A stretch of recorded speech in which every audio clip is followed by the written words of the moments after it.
नमस्कार। चलिए English grammar की दुनिया में चलते हैं।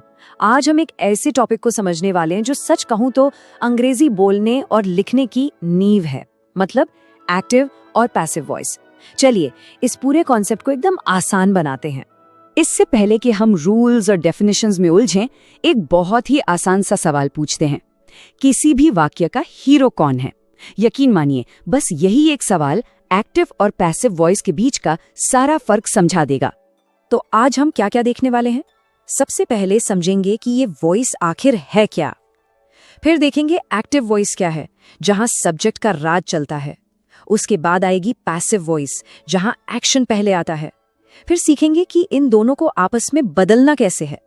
और आखिर में ये जानेंगे कि कब कौन सी वॉइस इस्तेमाल करके अपनी बात को और दमदार बनाना है। तो चलिए शुरू करते हैं पहले हिस्से से, वाक्य का हीरो। वॉइस क्या है? ये समझना इसलिए जरूरी है क्योंकि यही तय करता है कि हमारे सेंटेंस का असली फोकस किस पर है, काम करने वाले पर या फिर खुद काम पर। तो ये वॉइस होती क्या है? देखिए, बहुत ही सरल शब्दों में कहें तो वॉइस बस हमें ये बताती है कि किसी वाक्य में एक्शन यानी कि काम कौन कर रहा है और वो एक्शन किसके ऊपर हो रहा है। और इंग्लिश ग्रामर में दो तरह की वॉइस होती हैं, एक है एक्टिव और दूसरी पैसिव। अच्छा, तो अब बात करते हैं हमारी पहली और सबसे कॉमन वॉइस की, एक्टिव वॉइस। ये वो वॉइस है जहां सब्जेक्ट यानी काम करने वाला ही असली हीरो होता है, शो का स्टार होता है। तो इसकी परिभाषा क्या है? बहुत सिंपल है। जब किसी सेंटेंस का सब्जेक्ट यानी काम करने वाला खुद एक्शन कर रहा हो तो समझ लीजिए कि वो वाक्य एक्टिव वॉइस में है। मतलब सारा का सारा जोर सब्जेक्ट पर होता है। इसकी बनावट भी एकदम सीधी होती है, सब्जेक्ट फिर वर्ब और आखिर में ऑब्जेक्ट। चलिए इसे एक बहुत ही आम उदाहरण से समझते हैं जो हम आगे भी इस्तेमाल करेंगे। Ram writes a letter. यहाँ राम सब्जेक्ट है, राइट्स वर्ब है और लेटर ऑब्जेक्ट है। सिंपल। तो एक्टिव वॉइस को पहचाने कैसे? जैसा कि हम यहाँ देख सकते हैं, इसमें सब्जेक्ट ही सबसे पावरफुल होता है। हमारे उदाहरण राम राइट्स अ लेटर में राम ही तो हीरो है। जो वर्ब है राइट्स, वो सीधे सीधे एक्शन दिखा रहा है और पूरा वाक्य एकदम साफ और छोटा है, कोई कंफ्यूजन नहीं, सब कुछ क्लियर है। चलिए अब कहानी में एक ट्विस्ट लाते हैं और पैसिव वॉइस की दुनिया में चलते हैं। यहाँ हमारे वाक्य का हीरो बदल जाता है। यहाँ काम करने वाले से ज्यादा खुद काम जरूरी हो जाता है। तो पैसिव वॉइस का इस्तेमाल तब होता है जब हमारा फोकस एक्शन पर होता है और काम करने वाला या तो उतना जरूरी नहीं होता या फिर हमें पता ही नहीं होता कि काम किया किसने। अब जरा इन दोनों की बनावट की तुलना देखिए। बाईं तरफ एक्टिव में सब्जेक्ट सबसे पहले है, लेकिन दाईं तरफ पैसिव में देखिए, जो ऑब्जेक्ट था वो हीरो बनकर सबसे आगे आ गया है। उसके बाद एक हेल्पिंग वर्ब आता है, फिर वर्ब का तीसरा रूप और आखिर में बाय लगाकर पुराने सब्जेक्ट को रख दिया जाता है। पैसिव वॉइस की पहचान करना बहुत आसान है। इसमें हमेशा वर्ब का तीसरा रूप यानी पास्ट पार्टिसिपल इस्तेमाल होता है।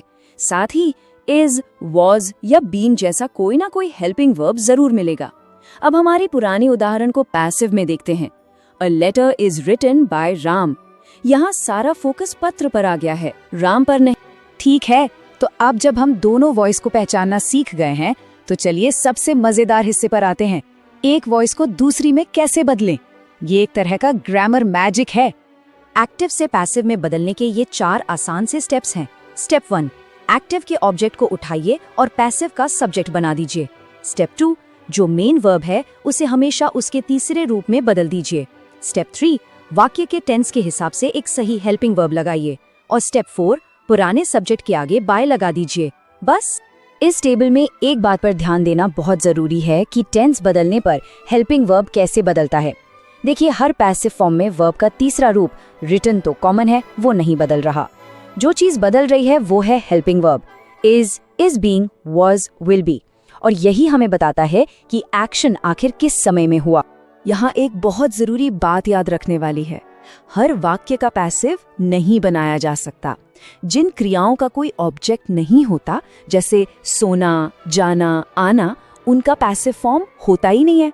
पर ये तो कह सकते हैं मैं सोता हूँ, लेकिन ये नहीं कह सकते कि मेरे द्वारा सोया जाता है, क्योंकि यहाँ एक्शन का असर किसी चीज पर पड़ ही नहीं रहा, कोई ऑब्जेक्ट है ही नहीं। अब हम अपने आखिरी हिस्से पर पहुंच गए हैं। अब जब नियम पता चल गए हैं तो असली सुपर पावर ये जानने में है कि कब, कहां और क्यों किस वॉइस का इस्तेमाल करना है ताकि अपनी बात में ज्यादा असर पैदा हो। देखिए, एक्टिव वॉइस सीधी, सरल और असरदार होती है, इसलिए रोज की बातचीत, कहानी सुनाने या कोई आदेश देने में इसका इस्तेमाल बेस्ट होता है। वहीं दूसरी तरफ पैसिव वॉइस थोड़ी फॉर्मल होती है, इसलिए इसका इस्तेमाल अक्सर न्यूज़ रिपोर्ट्स, साइंटिफिक राइटिंग और सरकारी दस्तावेजों में होता है, जहां काम करने वाले से ज्यादा काम खुद जरूरी होता है। इतनी सारी जानकारी के बाद हो सकता है कि ये सब थोड़ा मुश्किल लग रहा हो, लेकिन क्या हो अगर इन सब को याद रखने की एक बहुत ही आसान सी ट्रिक हो। और ये रही वो आसान ट्रिक। जब भी कोई वाक्य देखें तो बस खुद से 2 सवाल पूछें। अगर वाक्य इस सवाल का जवाब दे कि काम कौन करता है तो वो एक्टिव वॉइस है, और अगर वो इसका जवाब दे कि क्या किया जाता है तो वो पैसिव वॉइस है। बस इतना ही, सिंपल है ना? तो इस पूरी चर्चा का निचोड़ क्या है? ये एक लाइन सब कुछ बता देती है। एक्टिव वॉइस में सब्जेक्ट हीरो है और पैसिव वॉइस में एक्शन हीरो है।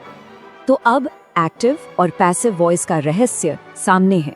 अब सवाल ये है कि इस जानकारी का इस्तेमाल अपनी अंग्रेजी को और ज्यादा असरदार और शक्तिशाली बनाने के लिए कैसे किया जा सकता है। इस पर जरूर सोचिएगा।